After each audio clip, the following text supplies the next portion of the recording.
What is transformative change making?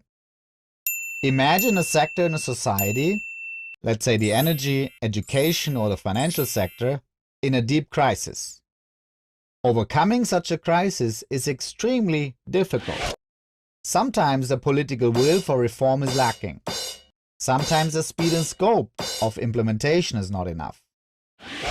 Since everything seems to be connected to everything, public debates tend to endlessly go around in circles. Such political deadlock is typical for a transformation crisis. Transformative change making is designed to tackle such situations. It is an effective method to create maximum societal support for disruptive reforms. So how does it work? For starters, we need a new way of analyzing challenges. Instead of understanding the crisis as a technical problem, for which an ideal technical solution exists, transformative change-making considers the social, economic, and political challenges of the transformation process. Change always creates winners and losers. Those who benefit from the status quo will resist change. And this is precisely the reason why traditional reform approaches are unlikely to work. Too many people simply stick to the devil they know, rather than risk to go with the devil they don't know. To break through the glass ceiling of the status quo, the paradigm must be shifted. Paradigm shifts, however, are not academic exercises, but the outcome of societal struggles. Hence, the paradigm can only be shifted by a broad societal alliance. Such a change alliance, however, is hard to create because different social groups have different interests and priorities. Instead of building an alliance around interests, transformative change-making builds the alliance around narratives. Transformative change-making makes use of the way narratives, actors, and interests are interconnected. Actors believe to follow their interests, but how are these interests defined? Not in isolation, but within the echo chambers of discourse communities. Members of discourse communities share common beliefs of what is happening and what needs to be done. If their imagination about the future changes, so will their expectation how this future will unfold.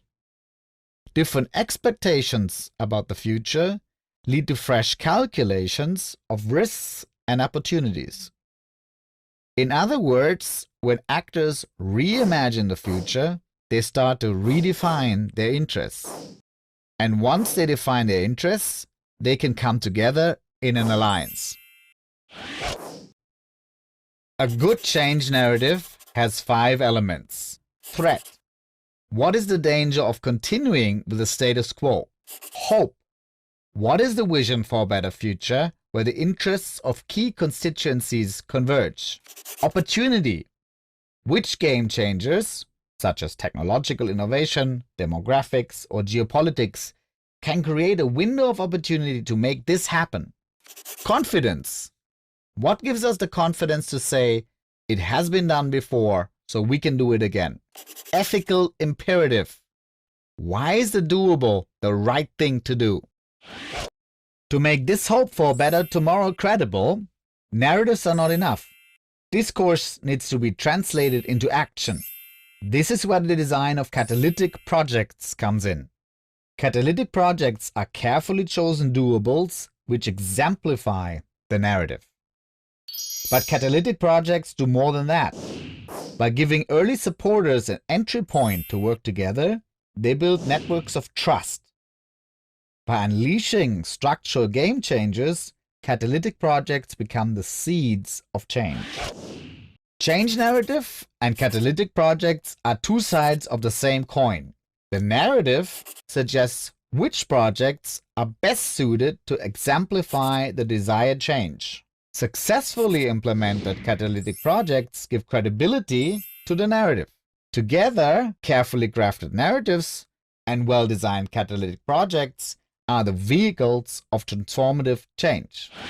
Finding the right narrative, which allows different communities to come together on a common platform, is the key to alliance building. And transformative change making gives change makers all the tools they need to identify this entry point.